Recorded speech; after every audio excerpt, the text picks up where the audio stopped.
Hello everybody and welcome back to Marty Motoring. Welcome to part 4 of the Lexus IS 350 Supercharger build. In this video we're going to hopefully finish everything, including putting on my new headlights, adjusting some things, doing some wiring, and hopefully if everything goes well we'll get to start it up and see what it sounds like.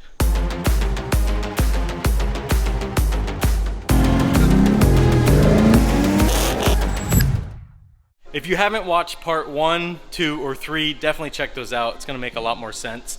I'm not really going a full overview right now, but check those out, go back and watch them, and then come back to this video, and you'll kind of understand the whole process and build. Here at the supplies table, we have the last of the parts and some tools that we'll be using. Here is the junction box with wiring. Everything to wire is in the instructions, so we're going to need to follow those. And then this micro squirt, which we're going to be installing. I'm not really sure how everything works, but this whole system is for the port injection to be able to control fueling. This is the last step of the whole build, but it is vital in order to ensure the reliability and longevity of the system.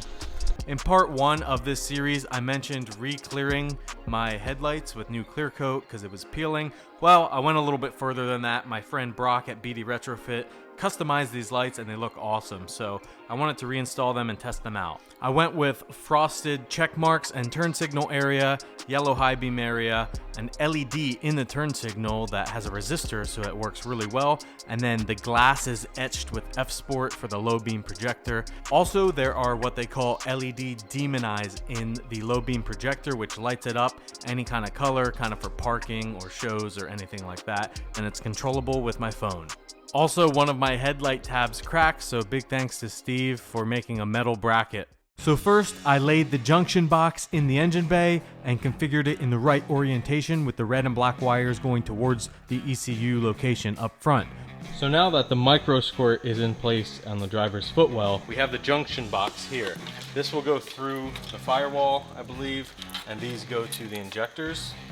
So there's some connecting we're going to have to do of the map sensor. So first we're going to take the ground wire from the map sensor and connect it to the black wire on the junction box, which is also ground, so we can connect these two together. Now I'm definitely no soldering expert, but here is my attempt at soldering all the different wires.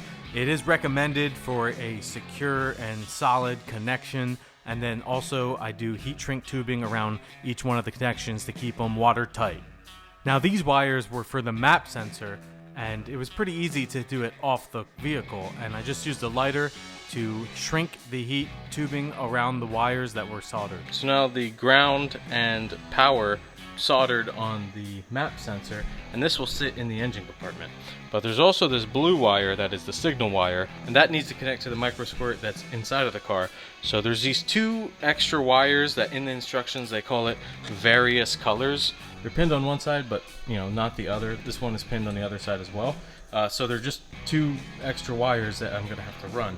So I'm guessing this will connect. I can pick either one, and I can connect it to the signal wire and put it through the firewall to connect to the micro squirt. So that's what we're going to do next. Solder this last one, then the map sensor is wired up, and we can move on to some of the other stuff. So now that we got the map sensor wired up, these are going to go to the injectors and the ECU. This will go through the firewall to the micro squirt, because it's the signal wire from the map sensor. These other two wires go into the junction box. So we're just following the instructions step by step, trying to wire this all up.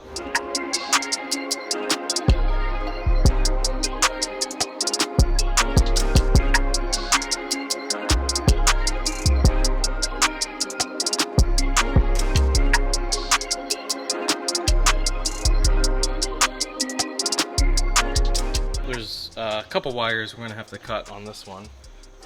Looks like 13, 14, and 15, which are kind of directly in the middle.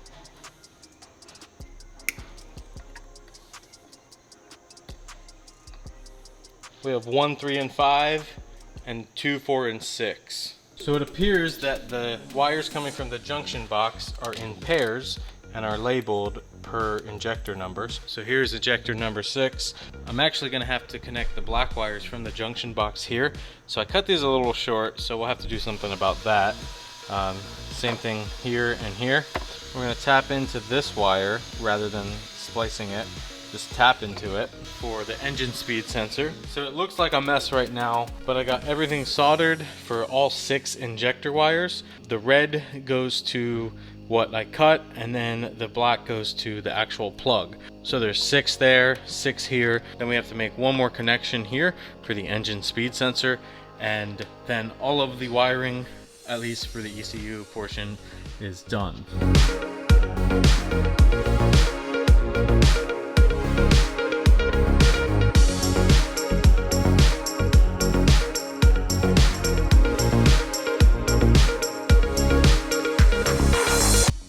What was going on? I couldn't get the wires from the junction box through the grommet in the firewall to where the micro squirt is in the driver's side footwell. I just couldn't do it. I spent 2 hours on it. So what I did instead is put the micro squirt in the engine bay, which is not recommended, but I at least got to test it that way. We also have the map sensor here. So it's the next day, pretty tired, worked a little late last night, and just got to a point where I wasn't thinking clearly. So we stopped for the day and picking up this morning. I kind of wanted to explain what I actually did because I feel like I didn't explain it well. In this kit, you get the junction box. It has wires that get run and the micro squirt, which you pin.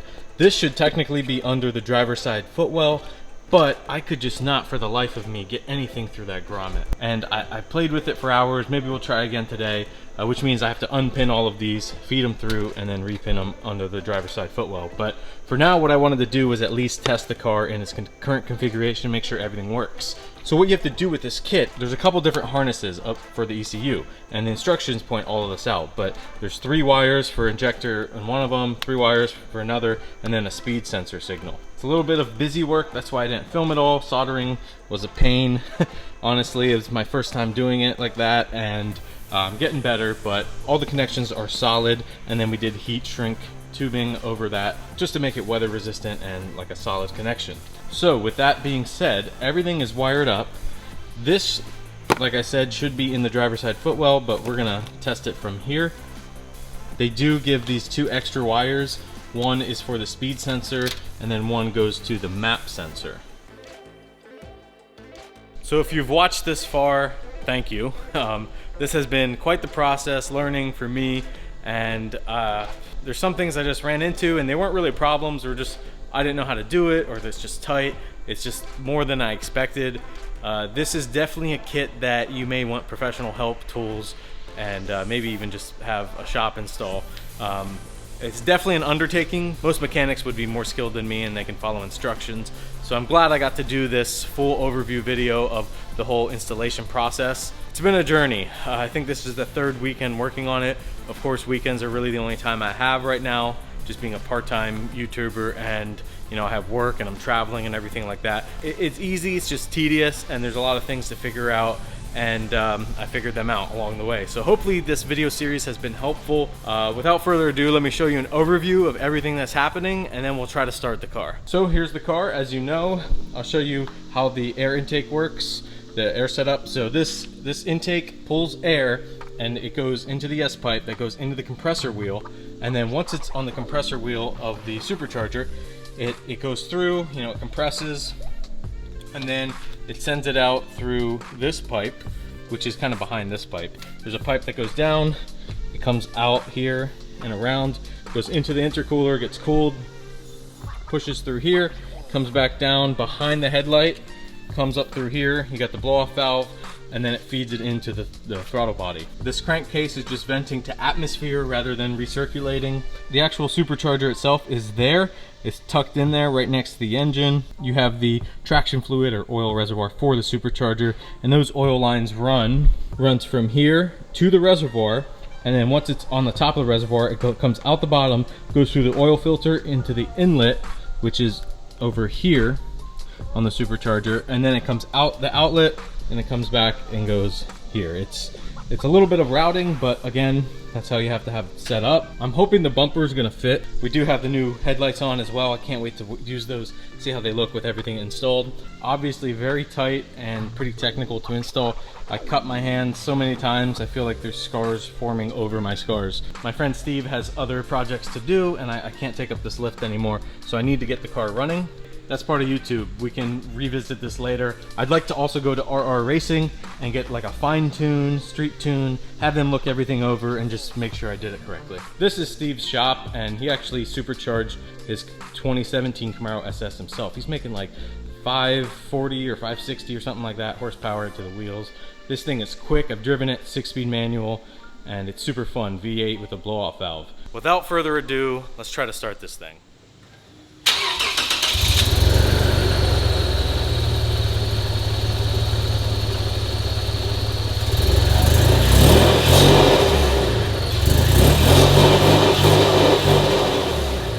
That's a little underwhelming, so I gotta check over everything, make sure I didn't mess anything up.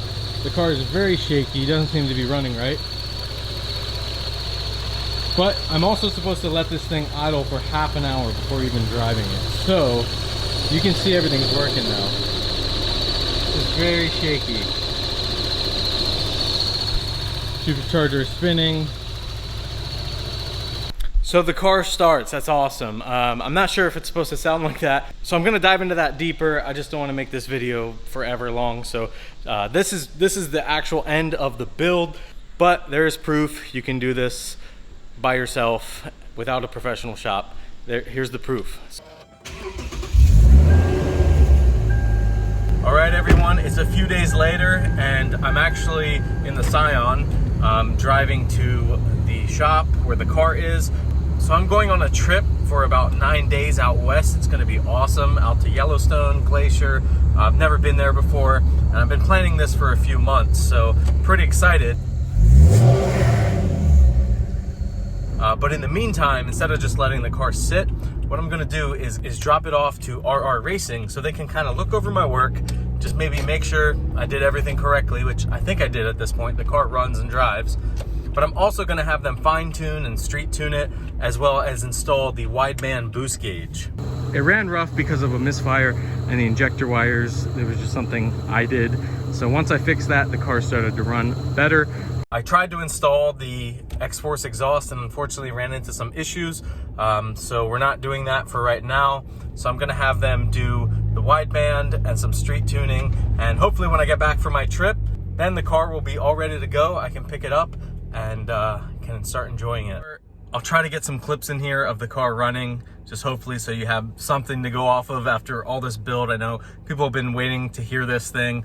It sounds awesome. I just can't push it too hard. There's a little bit of a break-in period, so we need to follow that first and keep an eye out for a first drive video. That'll be coming soon as well. So once again, thank you for watching.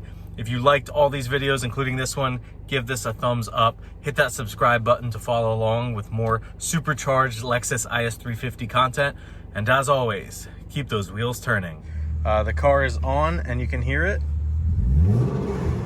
Sounds pretty cool.